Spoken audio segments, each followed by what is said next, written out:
Welcome. My name is Ken Conley. I'm standing in London, England, and I want to tell you a story. I want to tell you a story about bloodshed, about men burning at a stake, about mystery, about intrigue, about spying. I want to tell you a story about courage and commitment. I want to tell you the story of this book.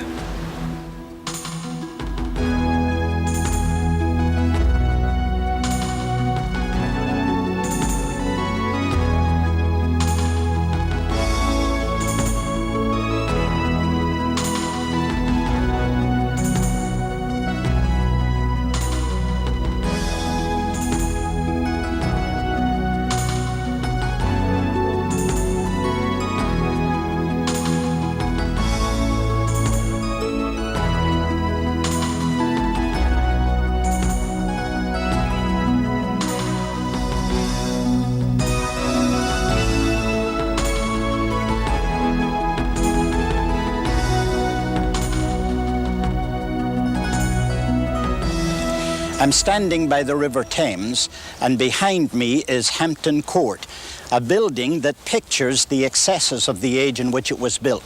It was built by Cardinal Wolsey back at the time of the Reformation. And at that time, when it was completed, it was the largest building that was in the British Empire. It has 1,000 rooms. It took 2,500 workmen to be able to put it together. It takes 500 people to be able to keep it. It had 250 tons of lead pipe that brought special water into it, and that was an unheard of thing in that day. But it was in the same place on Monday, on January the 6th in 1604, that James I, the new King of England, had been meeting with 50 to 60 prelates, trying to resolve problems that were in the church at that time. They knew King James would want a new translation.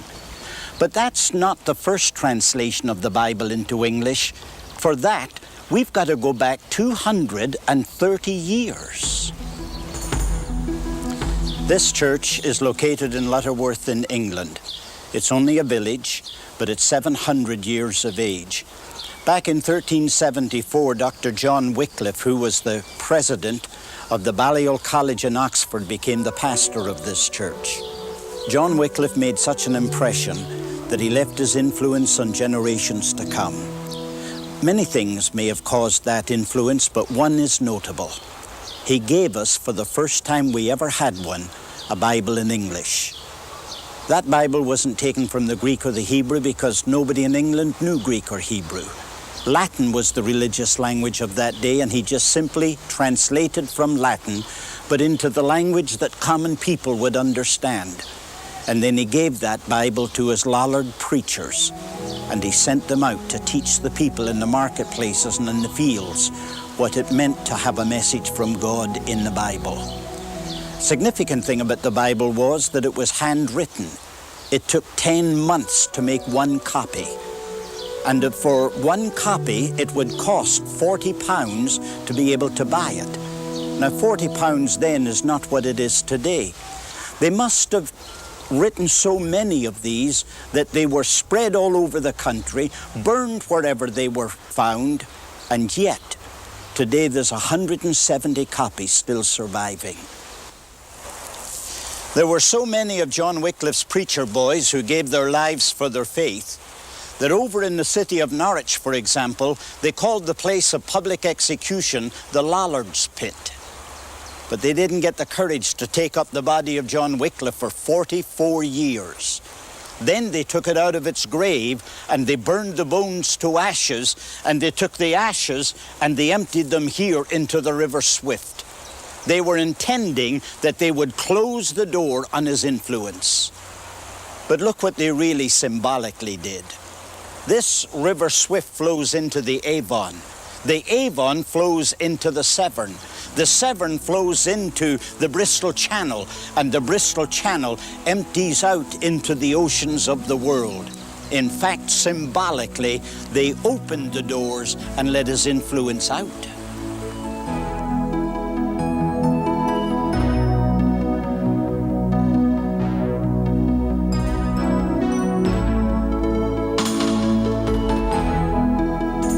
In the 100 years that followed the death of Wickliffe, There were two momentous events that occurred. The first of these was the Fall of Constantinople. When it fell, Greek culture started moving toward the west, and people in Europe began to learn a Greek language. In universities all over Europe, they started majoring, specializing in the teaching and learning of Greek. The second major event that happened the following year. It was the invention of the Gutenberg press with movable print. When that occurred, they began to have the ability to print things they had not been previously able to do, and the first thing that they printed was a Latin Bible. Of course, it brought freedom, but not freedom for everybody. The limited freedom that it brought was in the academic world, but they were still committed in the religious world that there would be no Bible in the vernacular of the people. They were not going to allow a Bible to be printed in English, since in 1407 they had passed a law forbidding it, and they were not going to rescind that law. That makes this famous Tower of London, which is just behind me here, not so famous in that day. It was infamous because its rooms were filled with people. Many of them were burned to death, and where they were burned is only about 2 miles away from here, in a place called Smithfield. It was right here in this area where they put the stakes, and then they built the timber around the stakes. They would bring the person and chain them to the stake and then ignite the timber, and their flesh would literally burn until they died. Those dear people died in order that you and I might have an English Bible in our hands. You can't help but being emotional standing on a spot where these things occurred, because I think of all the good people that died here, men like John Lambert. Because Lambert, if you remember, is the man when the flames came up over his head, in order to try and communicate with the people in an area that then was wide open fields and thousands of people were here. He put his hands as high he could put them and projected his fingers. Flames came from his fingers while he cried, "None but Christ, none but Christ." This is not the only place where men gave their lives for the faith. For example, on April the 4th in 1519, in a place called Little Park in Coventry, not very many miles from here, there were 6 working men. 3 of them were just shoemakers, and a woman. And they were publicly executed by burning to death. For what? Because they taught their children the Lord's Prayer in English. Now that's remarkable when you realize that something significant happened only 2 years before that in Cambridge.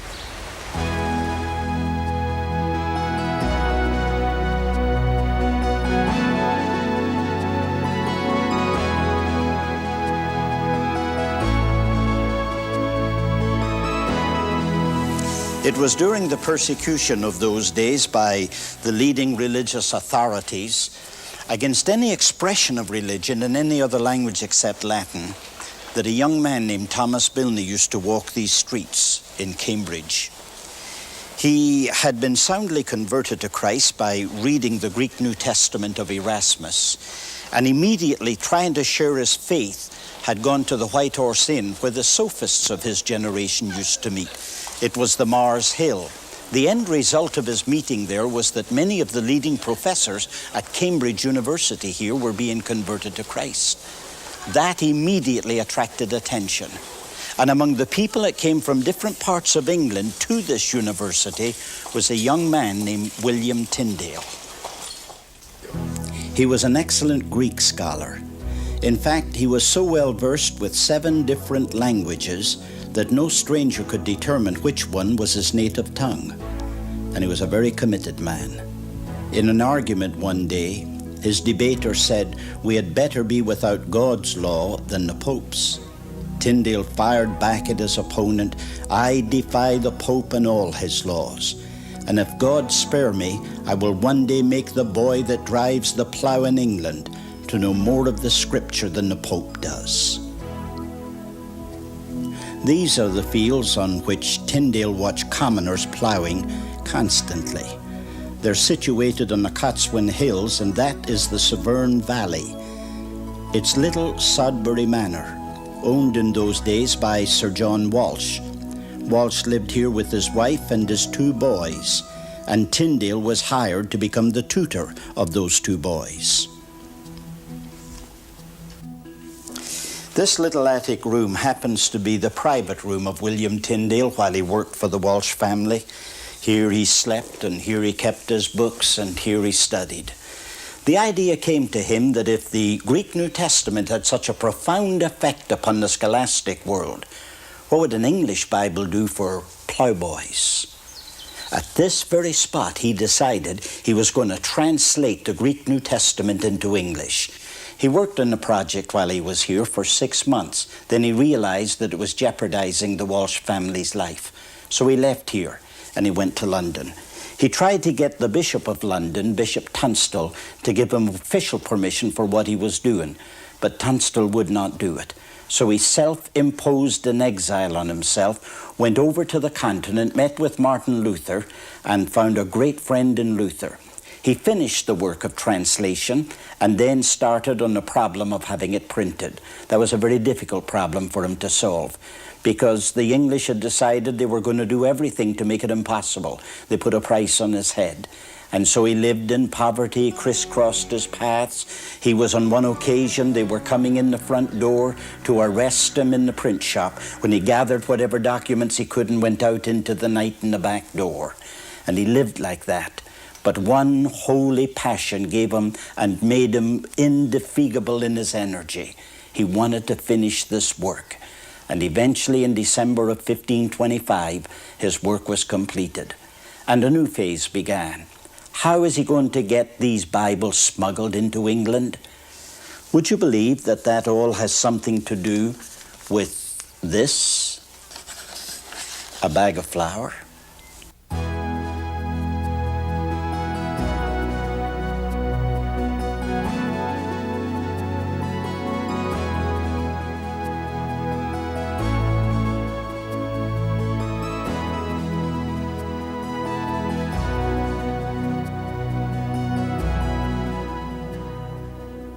I'm standing now where the Port of London was in the days of William Tindale. It was run by German authorities, and if you remember, Tindale spent 6 months here before his self-exile over to the continent, and during that time he didn't waste it. He became acquainted with these authorities. He got to know them so well that they would help him when he wanted to get his Bibles into this country. Or the flour. Well, that came into this port as well. It was in sacks. And in the middle of those sacks of flour, Tindale's Bibles. They came in such a large number, they spread all over the country and took England like a shock wave. It's a little bit ironic, but right across the street, he stands in the form of a statue, and he's looking down right on the place where his Bibles were smuggled into this country. Thousands and thousands of his Bibles came into England. But why, today, is there only one completed copy of that 1526 New Testament?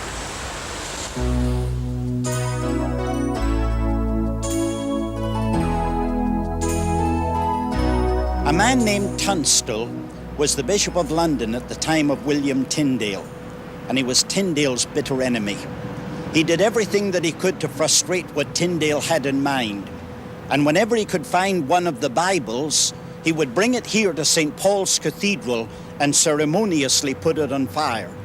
It was here that he fervently preached against what William Tindale was trying to accomplish.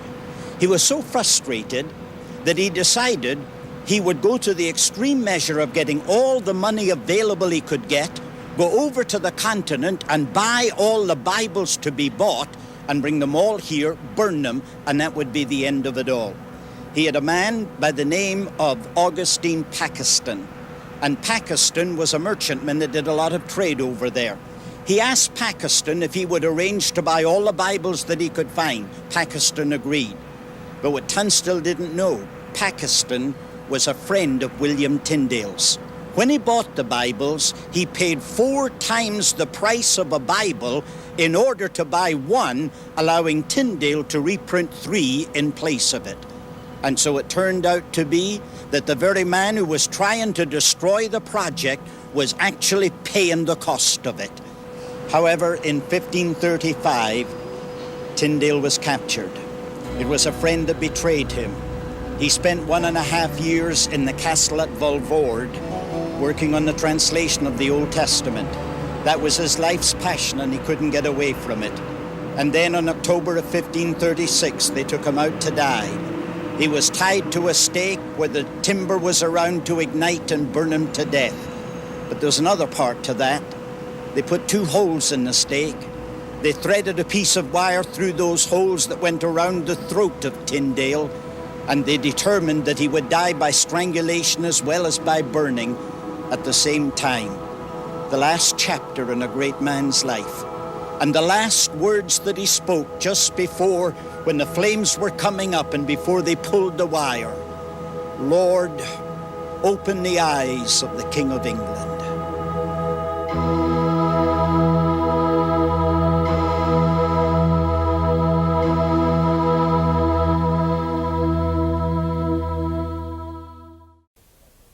We've been looking at the struggles we've gone through in order to get an English Bible.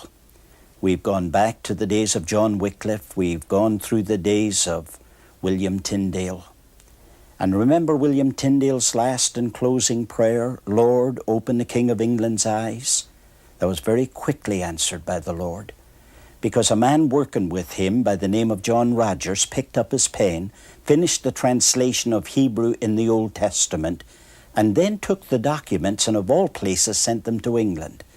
And when the printer received them, he was so impressed by them, he sent them to the Archbishop of Canterbury in an effort to get approval to have them openly published. The Archbishop of Canterbury attempted to get the King of England to approve it, and he accomplished it. And it's really a miracle, because if you look at the end of the book of Malachi, William Tyndale's initials are as big as they can be. A man that was persecuted by the King of England and now approved for publication with his initials on it. However, there were footnotes and they were very strong. In fact, they were so strong that the Secretary of State was afraid the king would withdraw approval unless they were changed. So another Bible had to be brought about. Miles Coverdale had taken and edited that edition, had softened the footnotes, and what's called the Great Bible was then published. The Great Bible was required by the King of England to be posted in every parish church, available for anybody to read whenever they wanted to read it, a reader provided if they could not read. And of all things, on the title page was the name Cuthbert, a bishop. Who is he? He's none other than Bishop Tunstall, the man that had burned Tyndale's Bibles. Here's Tyndale's Bible in a new form, and his name is on the title page approving its publication. All of that happened with this great Bible in 1539, only 3 years after William Tyndale had burned to death at the stake. This brings us down to the King James Version of the Bible and its translation. Back in 1604, when it was agreed upon by King James, he appointed Richard Bancroft, who was then the Bishop of London and later became the Archbishop of Canterbury. He first selected 3 men to help him. Those 3 men were taken as academicians, first from the city of Oxford, then from here at Westminster, and then finally from Cambridge University. Their job then was to put together a collection of men who would be capable of undertaking the task. We don't know how many people were really involved in the translating. We know that there were between 50 and 60, but beyond that we really do not know. These men were then taken from the 3 different centres, Oxford, Cambridge, and at Westminster. They were divided into 2 different groups, those who were proficient in Greek and those who were proficient in Hebrew. They were then divided into these 3 different segments, constituting 6 different committees. Then the Bible was taken and it was divided up into 6 different parts, including the apocryphal books. These parts were then distributed equally between Oxford, Cambridge, and Westminster. And then the men went to work at doing their translating. Once a man had finished one of the jobs, he was then to read it before the entire committee and whatever was finally decided upon must be agreed upon by the committee. Sometimes they had to listen to as many as 13 variant readings of one particular passage before they made a decision. And then finally, their decisions being made, they handed all of their material down to 2 appointed men who gave the final editing to the work. These 2 men had made many changes. They then handed it over to Bancroft again, the Archbishop of Canterbury, and Bancroft made 15 different changes after that. And that's how we finally got our King James Version of the Bible. You may ask the question, why have we spent so much time dealing with William Tindale when our interest really is in the 1611 King James Version of the Bible? And the answer to that is that the King James Version of the Bible is permeated by William Tindale. It's stated by those that have studied it that very little change was made either in the New Testament or in the Pentateuch on what William Tindale had written. It came down virtually unchanged. The vast majority of scholars believe that 90% of both of those passages are really William Tindale coming down. Imagine that.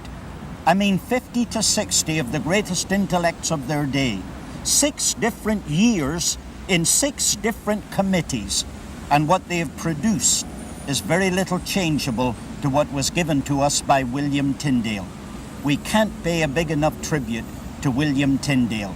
However, that brings us now to the fact that in 1611 we have a Bible in English approved by the King, the work of the scholars of their generation, and accepted worldwide. That's the story of our English Bible and how it came to us. That's the story of the men who were behind it and the price that they paid. Very difficult to look at the Bible without realizing every page was soaked in blood, and those letters ought to be printed in gold. I hope you own an English Bible. I hope you read it every day. God bless you. We hope you enjoyed this moving video about the King James Bible, and God bless those dear souls who suffered and died so we could have a Bible in English. In 2011, the KJV Bible celebrated its 400-year anniversary. Today, 402 years later, Scorby.com is proud to announce the introduction of an all-new King James Bible app that can be downloaded to mobile devices the world over, giving millions instant access to the KJV Bible like never before.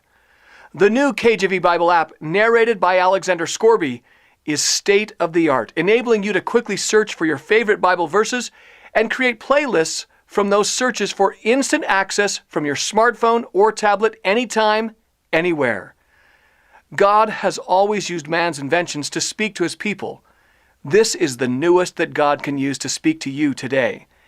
Get your Scorby Bible app today and start enjoying the newest way to access the oldest book.